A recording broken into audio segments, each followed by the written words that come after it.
Hello, Janice here. Today I'm going to show you how to make a very simple white loaf. It's very popular in my family, it's very easy, and I'm sure you're going to be impressed with your efforts. So let's get started. First of all, you're going to assemble your ingredients. I've weighed out 500 grams of bread flour. I'm now going to add 2 teaspoons of dried yeast to that. Now I'm going to add 2 teaspoons of the bread improver, and lastly I'm going to add 1 teaspoon of salt. Okay, and we're going to stir that around just so it's combined. Okay. Now you need to measure out just over 300 ml of warm water, not cold, not too hot, just warm, and we're going to add that to the flour and the mixture. Okay. Now this is a bit of a guess, but usually 15 ml of the oil. Okay, and we're going to stir it round until it's all combined. It's better to use more water than less, because you can always add a bit more flour to it. If you have it too dry, the addition of water after that is not very good. So I'm going to stir this for a little while until it combines. Wooden spoon, and we're going to tip it out onto the bench.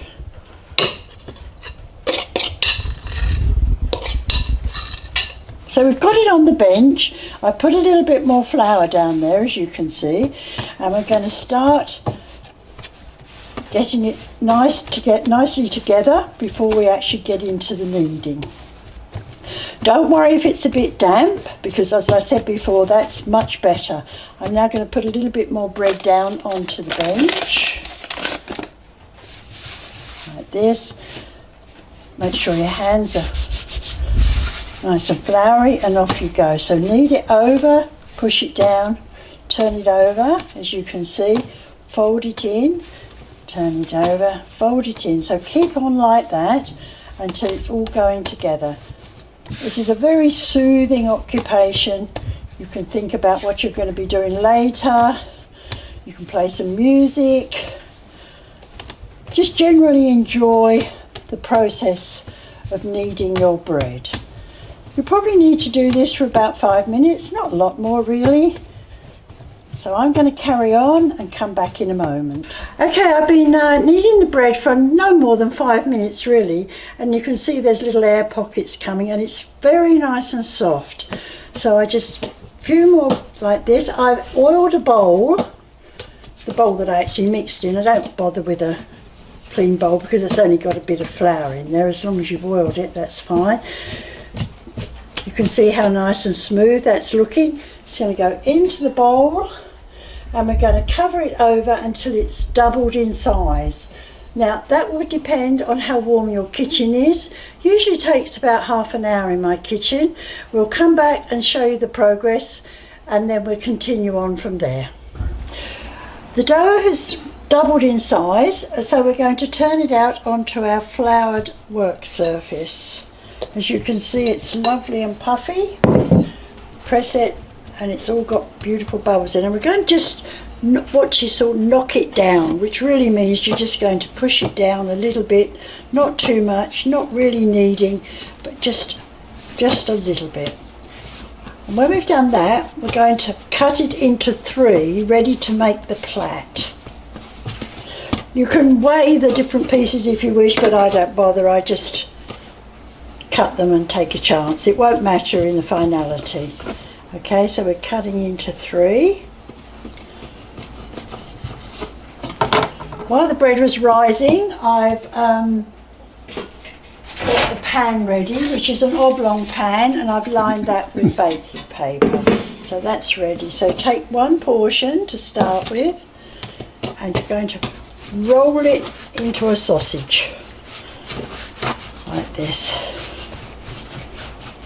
Okay, until we've got 3.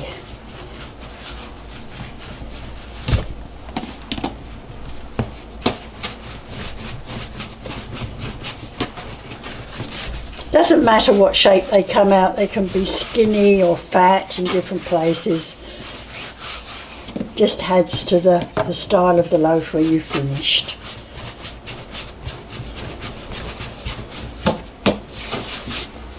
Okay,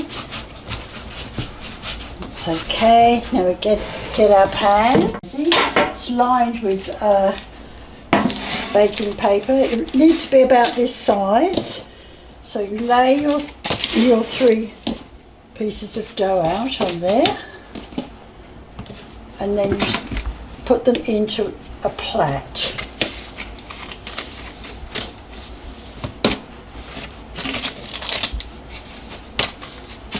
Just squeeze them together at the ends and turn them under a little. Like that. Pat it down a little bit. Now I've got some milk here, and I'm going to brush the dough with some milk.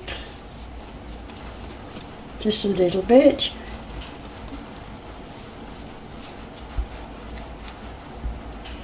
And sprinkle with sesame seeds. You don't have to, but it's dear, having a bit of struggle to get that packet open. Just sprinkle over as many as you wish. Now once again, we're going to cover the bread and let it rise possibly another half an hour till it's doubled in size. Coming towards the end of the rising time, turn on your oven to about 210 degrees centigrade. Cover the loaf. Half an hour has passed and the bread has risen beautifully, as you can see. I'm going to put it in the oven now for half an hour on, as I said before, on 210 degrees centigrade. You know your own oven, so you know you may have to change that just a little bit. I'm going to bake it for half an hour, as I said. It will depend on how the crust browns, but I'll show you what happens and how it should look when it's finished. Okay, so in it goes now. As you can see, the bread is nicely browned.